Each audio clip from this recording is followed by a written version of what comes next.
My first fuck up is being here tonight. Why? When I was this age, which is about a month old, and I had my Brit Milah, I was dressed in a dress, a family dress. Here is the same day, with 2 sets of grandparents. And I don't mind being the center of attention. Here I was also the center of attention, dressed in a dress for a Purim party. So it seems as though being in a dress and being the center of attention is fine, but being in a jacket and a pair of trousers, not that much. But we're not here to talk about that. Who am I? I'm Isaac. I wasn't born on a horse. But if you know horse riding, you'll find out that after a while horses do shit, and it's not a dog, it's a horse. It's a pile. And fuck-ups are like piles of shit. They just appear. Suddenly, you're owning a horse, the horse does what it does. Pico, I don't know for those of you who don't know what Pico is. Pico's a co-working space in Talpiot. We opened it up 4 years ago. Rashetevo for Pico is people, ideas, community, and opportunities. The reason for that was that myself and my partners were sitting around the table and thinking, what should we call the place? And there's all sorts of fabulous names for places. The bakery. And I said to my partner, well, we can't call it any of that because we're in Talpiot. And there's not a lot happening in Talpiot, or not, wasn't then, now a lot more is happening. And we decided to call it what we wanted to do. So from there, myself and my partners have invested in a number of different startups. None of them so far have been fuck-ups, but there's time for that. My latest startup is called Authorize, which is trying to help people who are under the influence of different types of, whether drugs or alcohol, etc., not to drive, cause accidents, and kill people. But you guys want to talk about the fuck-ups that did happen.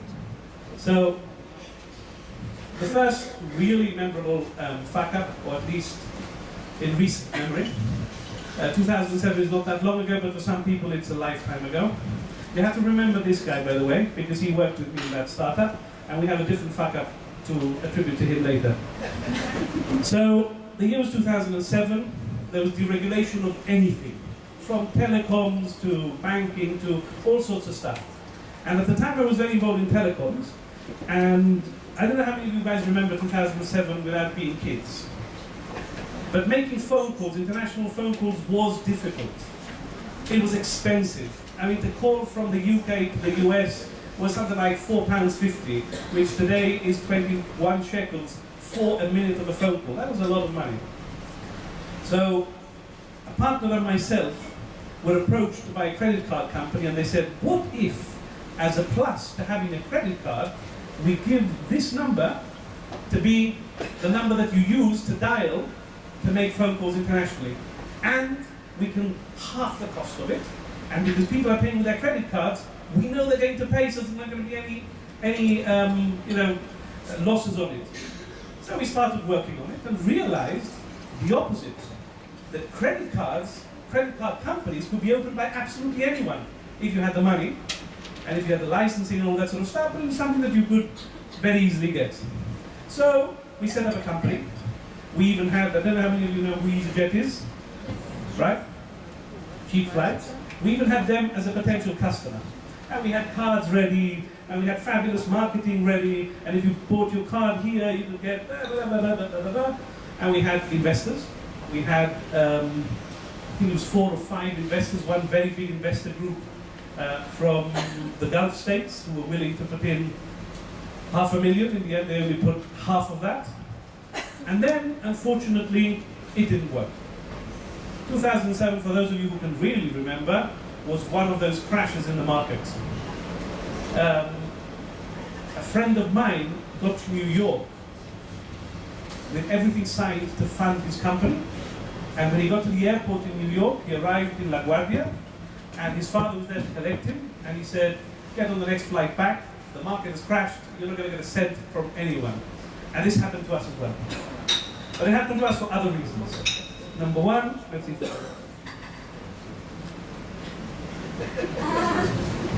Number one, what happened? We had the wrong team. We had some fabulous people, but they were the wrong team in essence. The guy who was very good at product thought he was very good at being the CEO. I've always known one thing, that I'm very good at being the COO of a company. Not that I'm hiding behind the CEO, it's that that's where my strength lies. So I don't try and be a CEO of a company because I'm no good at it. I can do certain parts of that, but I know what I can't do. But here we made a mistake. We then made a mistake because we had the wrong product guy thinking that he could be the CEO. What happened was we wasted a lot of the money, when what we should have done was realize that we had the wrong people. So the lesson learned from this particular loss of £250,000, which by the way, £250,000 today is a lot of money. £250,000 10 years ago was even more money. I mean, it's the same amount of numbers and the same amount of zeros, but you could buy a hell of a lot more. So one thing I learned from the CEO of British Telecom, who was the equivalent of Bezek, but over there in England, I lived in England for a while, was that if you have a team of people, right, and the team is wrong, you have three options: retrain, redirect, or regroup. What does that mean? You get the person you retrain and you say to them, look, you're not good at doing that job. You should get another job within the organization. Instead of being CEO, you should be the head of product development. Redirect. Don't be the head of product development, be the head of customer services because you know how to talk to people and you can convince them of things, but you're no good to be CEO.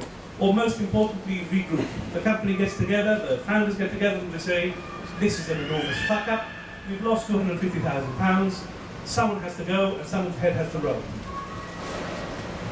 Instead, what we did was we played the fault game. It's your fault, it's my fault, you did this, you did that, why didn't we do this, why didn't we do that?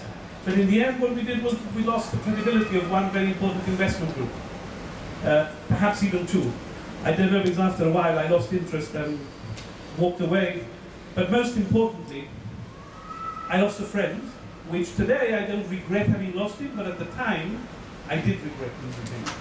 So if you're going to choose a friend as a partner, just make sure that that friend knows that business is business, and that what you're going to do is build the business, and that if you want to remain friends after you build the business, whether it succeeds or it fails, that you have to trust in them and they have to trust in you.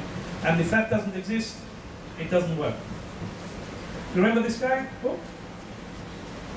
You want to pass it yet? You remember this guy from before? So he was the head of sales. As you can see, he's Scottish, he's got a kilt on. He knew his whiskies. Not because he was a Scotsman who travelled a lot, because he drank a lot of it. And he appeared at that meeting with EasyJet that you saw before. He appeared sounding drunk, smelling drunk, which means he was drunk.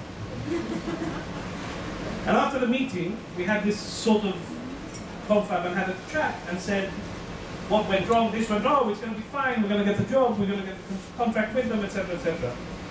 And we're sitting there, and he says to me, do you know that they're going to pass a law in the UK that every plastic bag sold, given in the supermarket, is going to be charged at 5 pence? Now, who thinks that's logical, that we charge for plastic bags? Show of hands. No. No? Okay. It's sort of logical. We're destroying the oceans with plastic bags. We're killing different animals in the ocean for plastic bags. Except when he says it, and I'm not very good at accents, when he says it with a drunk Scottish accent, smelling of alcohol, seemingly that he drank alcohol, do you believe the guy, yes or no?